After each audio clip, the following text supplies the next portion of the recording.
Good evening, everyone. It's a pleasure to have you here for 3 days for the workshop that will benefit both us and the society.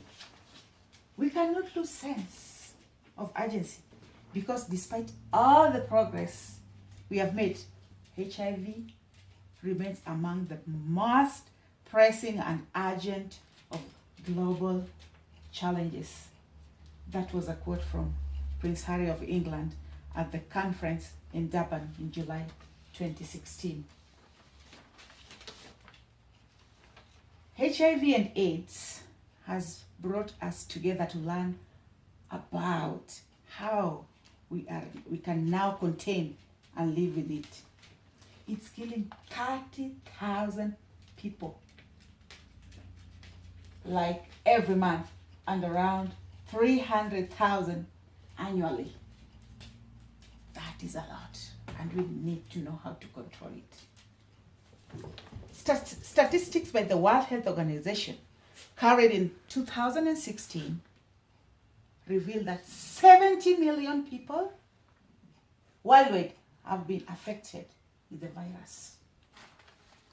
35% of the affected are between ages 20 to 29. And since AIDS has a long period between infection and the virus and the appearance of symptoms, meaning the same people were infected when they were teenagers and they never went to know their status. We need to urge our little ones to go for their voluntary screening and know their status so that they can start the early treatment. We can live with AIDS. To our surprise, only 36% are on the treatment. The rest come for treatment when it is too late. We need to work on this. HIV cannot be transmitted in 3 ways, which is referred to as visual aid. Through sexual contact. This is the most common and can be passed on by infected person by vaginal or anal intercourse with one another. The second way is through blood exchange. This transmission is now almost becoming limited to people who infect drugs and share needles on their bodies. It's too painful. And that is the most area where we lose our youths.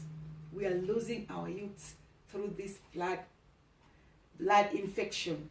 And this is very sad. Mother to child is the third way that a person can get infected. And we are currently going to urge the young mothers, both old and young, to come up so that they can know their status and the children can be saved before they are born, because it's so painful when a child is born already within the infection, yet it can be controlled before the child is born. It's time we make sure that young people don't feel any shame of asking for an HIV testing. Testing will enable the medics to start the early treatment. People who use drugs, to our surprise, are 24 times more likely to live. So why don't we go and have the testing? And if we are victims, let's take the drugs, because we can live on. Without education and empowering, HIV will win us. But we don't want to win HIV. We want to be the winners, because we can win this war. In helping young people to fight HIV, we would not just be ending the epidemic, we would change the direction of history for an entire generation. Please, let's urge one another at the end of the seminar to go for the testing. It is free and we need to live longer. Let's join our hands together so that we can fight this and be the winners. HIV cannot win us. Thank you and welcome for the seminar.